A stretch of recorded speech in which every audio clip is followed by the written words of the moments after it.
This video will show you how to replace the earpads of AKG Y50 headphones. First, peel off the old earpad.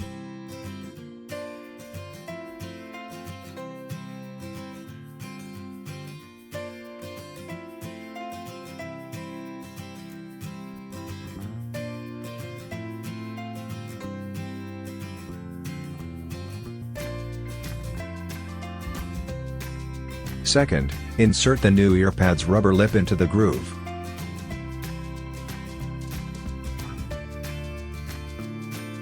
Third, pull the edge with the stick.